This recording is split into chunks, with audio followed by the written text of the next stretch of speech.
आज हमारा टॉपिक है वूल, जिसे हिंदी में ऊन भी कहते हैं। We know that cotton and jute fibre obtained from plants. हम जानते हैं कपास और पटसन के तंतु जो हैं वो पौधों से प्राप्त किए जाते हैं। Wool and silk fibre are obtained from animals. जबकि ऊन और रेशम जंतुओं से प्राप्त किए जाते हैं। इस पिक्चर में आपको जूट और कॉटन, पटसन और कपास दिखाए जा रहे हैं और स्पष्ट नजर आ रहा है कि दोनों पौधों से प्राप्त होते हैं। वूल is obtained from fleece of sheep और याक। जो ऊन है वो भेड़ और याक के बालों से, फ्लीस मीन्स हेयर, से प्राप्त होती है।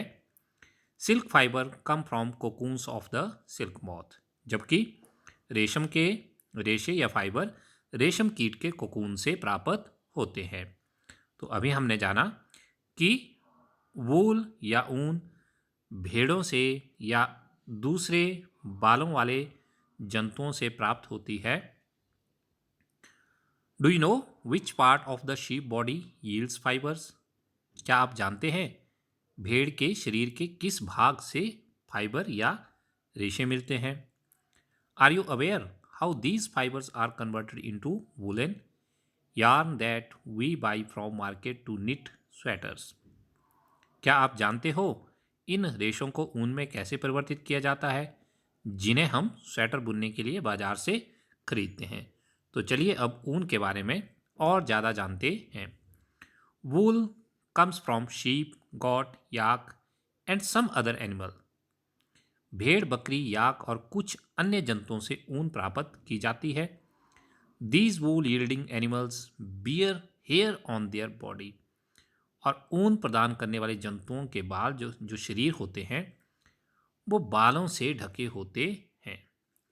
इस पिक्चर में आपको ऊन देने वाले कुछ जंतुओं के, एनिमल्स के पिक्चर दिखाए जा रहे हैं।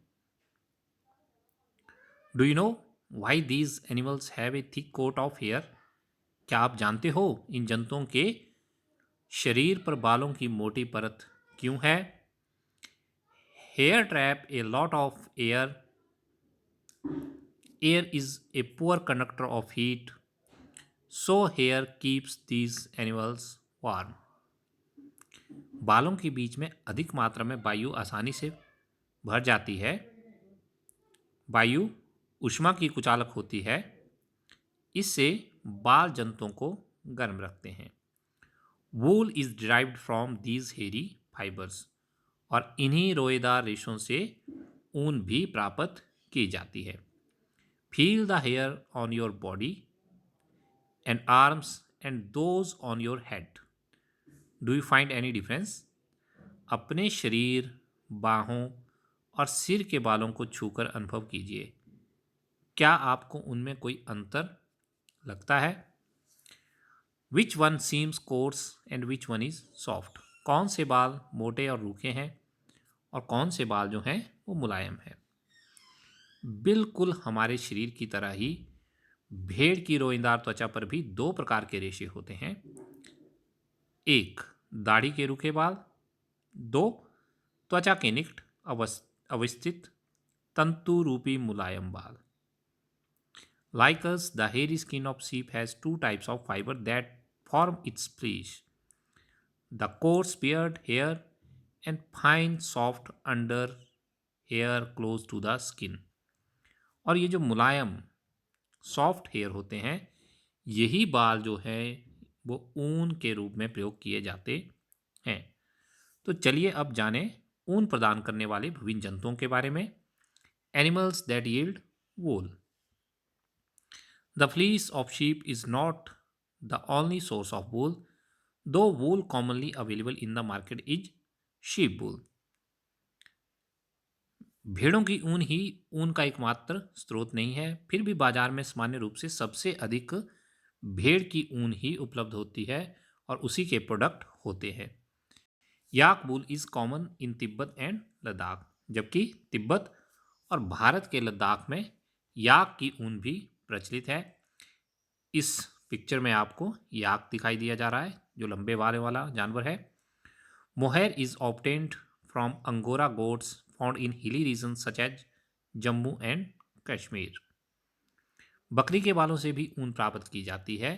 अंगोरा ऊन को अंगोरा नस्ल की बकरियों से ही प्राप्त किया जाता है और ये अंगोरा नस्ल की बकरियां जो हैं वो जम्मू कश्मीर की पहाड़ियों पर पाई जाती है। तो इस पिक्चर में 3.3 अंगोरा बकरी है, जबकि पिक्चर 3.4 में दूसरी बकरी है, कश्मीरी बकरी। Wool is also obtained from goat hair. The under fur of Kashmiri goat is soft. It is woven into fine shawls called pashmina shawls. जो कश्मीरी बकरी होती है उसकी त्वचा के निकट भी मुलायम बाल होते हैं, बहुत फर मुलायम होती है उसकी। इनसे बेहतरीन शॉलें बनाई जाती है और उन शॉलों को पश्मीना शॉल कहा जाता है। The fur on the body of camel is also used as wool. ऊंट के शरीर के बालों का प्रयोग भी ऊन के रूप में किया जाता है। ऊंट रेगिस्तान में पाया जाने वाला एक जानवर है। Llama and alpaca found in South America also yield wool. दक्षिण अमेरिका में पाए जाने वाला लामा और अल्पाका से भी ऊन प्राप्त की जाती है। इस पिक्चर में 3.6 लामा है, 3.7 अल्पाका है।